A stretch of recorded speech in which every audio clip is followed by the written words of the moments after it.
Olá, tudo bem? Bom dia, meus irmãos em Cristo Jesus.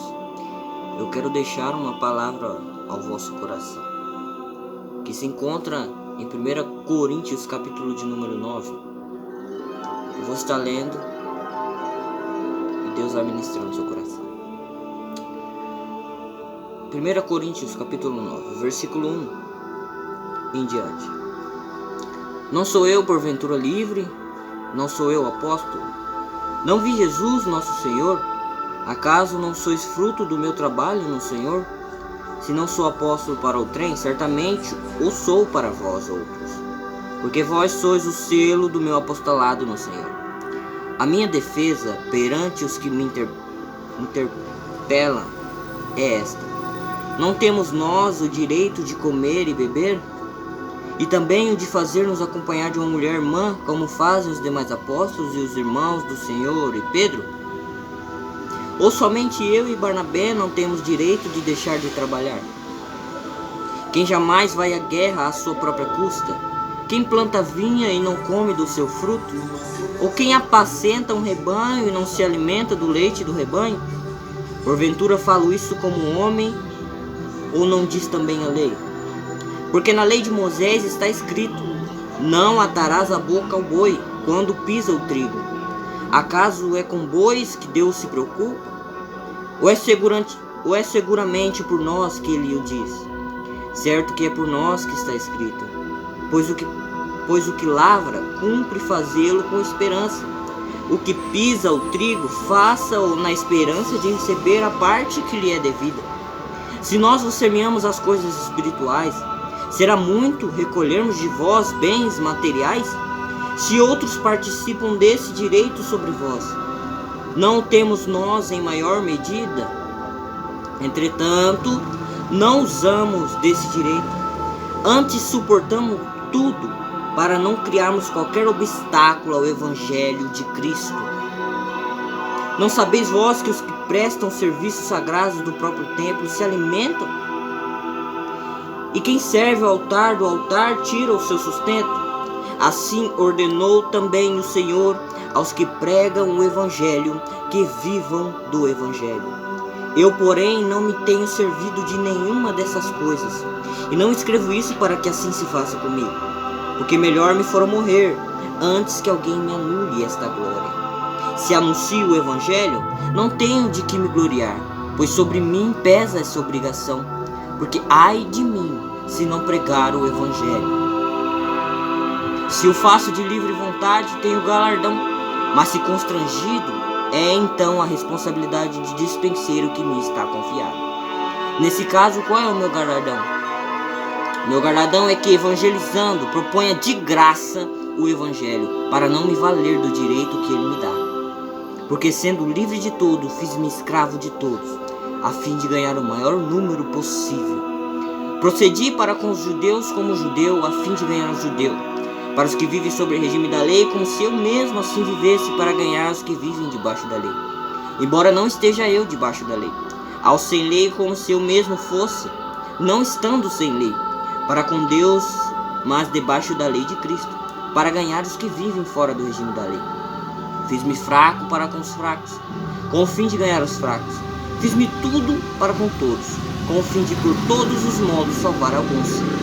Tudo faço por causa do Evangelho, com o fim de me tornar cooperador com ele. Não sabeis vós que os que correm no estádio, todos na verdade correm, mas um só leva o prêmio? Correi de tal maneira que alcanceis o prêmio.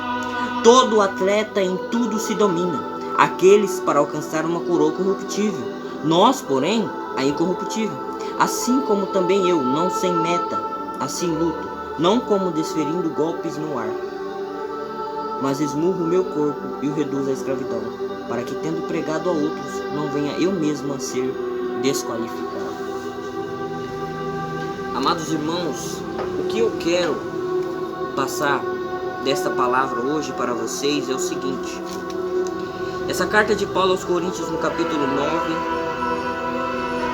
ela é 3 partes. Ela fala em duas partes. Primeiro ela vai falar 3 partes. Primeiro ela vai falar do versículo 1 até o 12. Do versículo 1 até o 12, esta palavra vai nos dizer os direitos dos apóstolos, os direitos daquele que pregam o evangelho, daqueles que falam da palavra do Senhor. Só que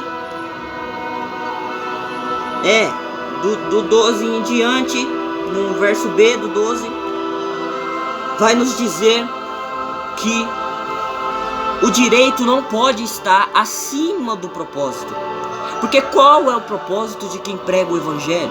É pregar o evangelho. Ele diz aqui vários direitos que eles têm, que todos que pregam, que vivem da obra, têm esse direito. Só que ele nos dá uma lição, um exemplo a ser seguido, que ele mesmo tendo todos esses direitos que todos os apóstolos tiveram, ele abre mão por causa do propósito. E hoje o que vemos nesse século que vivemos é que muitos não querem abrir mão do direito que têm por causa do propósito. E isso acaba acontecendo o que ele acabou de falar. Muitos que abrem a mão do propósito e preferem ficar com o direito, eles colocam um empecilho no evangelho. E o evangelho vai sendo impedido de ser anunciado. O evangelho vai sendo transtornado. Porque aí as pessoas vão te olhar somente pelo que você quer, somente pelos bens materiais. Então você não vai estar fazendo pelo propósito. Você vai estar fazendo pelo direito que ele te dá. Eu não digo isso para você abrir mão do que você tem de direito. Mas eu digo isso para você não colocar a sua prioridade, o seu coração, no direito que você tem no evangelho, mas no propósito dele. Porque o propósito é muito maior do que o direito. Porque o direito nos beneficia e nos dá conforto a esta terra, a este mundo terreno. Que a gente pregar o evangelho e receber as coisas materiais deste mundo terreno para nos dar conforto aqui. Mas o propósito nos dá conforto, nos dá uma plena consciência de salvação, nos dá o direito de ser morador do céu.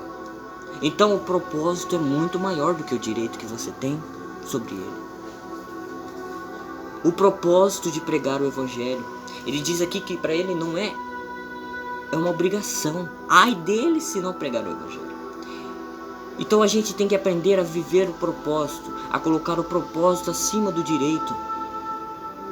E tem muitos hoje em dia que tem colocado o direito acima do propósito. E tá errado, irmão. Porque você acaba sendo carnal. Você acaba pensando só nas coisas da terra. Você tem direito sim, pode usufruir se tiver essa oportunidade. Assim como várias igrejas ajudaram Paulo financeiramente. Mas o que você tem que entender é que seu coração não pode estar no direito. Seu coração tem que estar no propósito, que é anunciar o evangelho a qualquer custo. Que é anunciar o evangelho de graça que você recebeu de graça. Eu lembro de Mateus 6, versículo 33. Buscar primeiro o reino de Deus e sua justiça, e as demais coisas vos serão acrescentadas. E tem gente que busca o reino de Deus e sua justiça justamente porque as demais coisas vos serão acrescentadas. Mas não busca o reino de Deus e sua justiça somente pensando no reino de Deus e na sua justiça. Porque as coisas, demais coisas serão acrescentadas. É uma promessa. Se você buscar o reino de Deus e sua justiça. Mas é só uma promessa para aquele que busca o reino de Deus e sua justiça sem querer interesse nas demais coisas. Sabendo que as demais coisas virão. As bênçãos do Senhor correrão e te alcançarão. Não é você que vai correr atrás dela. O que você tem que fazer é viver no propósito. Porque se você viver propósito, viver princípio, você planta e vai colher. Você não precisa ficar correndo atrás de bênção. Então nesse primeiro parte aqui, ele fala dos direitos. E nessa segunda parte, ele fala que abre mão do direito que ele tem no evangelho por causa do evangelho. Para por meio disso salvar a muitos. Para que isso não ponha empecilho. E hoje é o que mais tem empenhado empecilho das pessoas levar o evangelho e salvar almas. É o direito. Que as pessoas pensam no bem-estar material, mas esquecem do principal objetivo, do principal propósito, que é salvar almas e levar almas para o reino do céu. E aqui, ó, é interessante aqui, ó, no versículo 24 em diante, ele vai nos comparar com atletas que correm no estádio. Irmão, você para perceber, aqueles que correm no estádio, eles muitas das vezes treinam bastante, se preparam, se dominam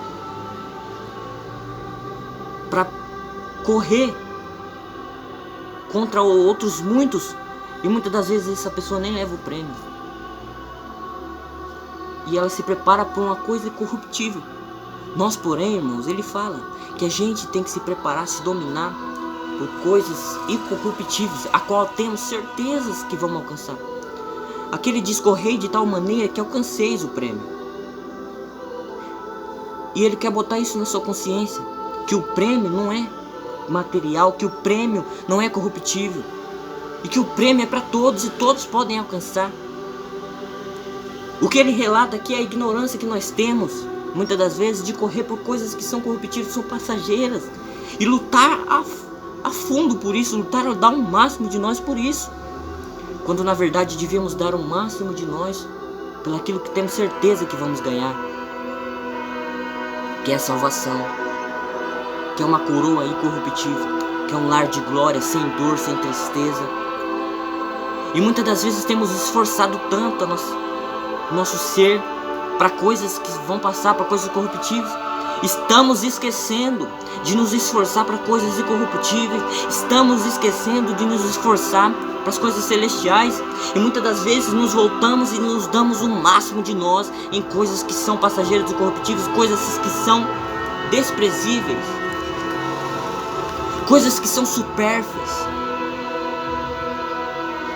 E aqui ele nos dá um alerta, que a gente é tão ignorante, que a gente tem corrido, tem nos dominado por coisas que são passageiras, e muitas das vezes as coisas que são essenciais, prioridade, que tem que ser prioridade na nossa vida, a gente deixa para trás, que são as coisas celestiais, que são nos dominar para conquistar essa coroa, que o céu é ganhado à força. O céu é ganhado à força. A fé, a salvação é pela fé em Jesus Cristo.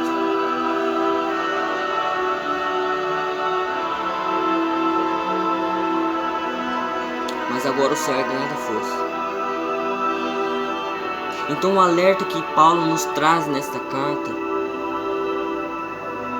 é que a gente não deve correr como se fosse como se fosse uma coisa incerta. Que a gente não deve correr como se fosse por um prêmio incerto, uma coisa que a gente não tem certeza.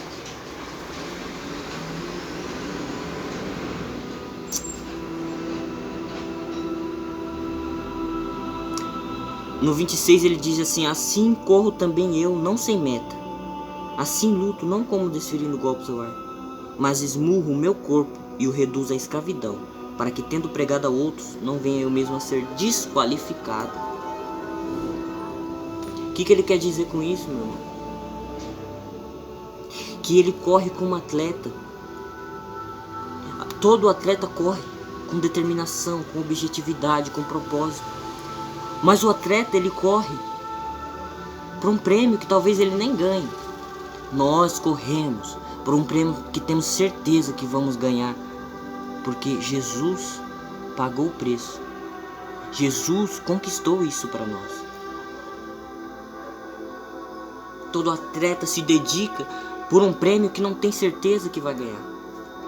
Mas nós temos que se dedicar tendo a certeza que a coroa da vida está nos destinada. Esmurro meu corpo e reduzo a escravidão, para que, tendo pregado a outros, não venha eu mesmo a ser desqualificado. O que ele está dizendo com isso? Eu tenho uma nova mente, eu tenho uma nova consciência. É reduzir o seu corpo, a sua carne, a sua natureza adâmica à escravidão. Não deixe que a sua carne mais domine você. É você que tem que dominar a sua carne. Porque você tem que lembrar sempre que a sua corrida, o seu esforço não é para uma coroa corruptível, mas é para uma coroa incorruptível, a qual nada pode tirar de você, a não ser você mesmo. Então esmurra a sua carne. Levar ela à escravidão, o que é isso? É autonegação. Isso é abnegação. Isso é escravizar a sua carne. Deixar ela dominada por você. Todo escravo tem um senhor. Se a sua carne for tua escrava, você será o senhor dela. E você dominará ela. Ela não vai ter mais direito. E como fazer isso? Tendo essa consciência. A consciência de que você não corre por uma coisa que é incerta. Você não corre por uma coisa que é incerta. Tendo essa consciência que você corre por uma coisa que você tem certeza, que você tem uma meta, uma coisa que você sabe que vai alcançar pelo sangue de Jesus descido no Calvário, o preço que foi pago. Quando você corre com essa consciência no caminho da graça, quando você corre com essa consciência, você ganha forças para se dominar. Você ganha forças para não deixar que sua carne fale mais alto. Você ganha forças para você ser uma nova criatura em Cristo Jesus. Então o alerta que temos hoje, principalmente no momento em que a gente vive hoje, é que a gente deve ter essa consciência de que a gente não corre por uma coisa incerta, mas corremos e venceremos, porque corremos por uma coisa que é certa, uma coisa que temos certeza que vamos alcançar, tendo fé, crendo em Cristo Jesus. Deus abençoe a vida de vocês. E eu quero que o Espírito do Senhor nos renove e nos dê essa consciência e esse entendimento, para que a gente prossiga rumo à vitória em Cristo Jesus. Jesus voltará. E nós temos que estar preparados. Amém? Deus abençoe a todos no nome do Senhor Jesus.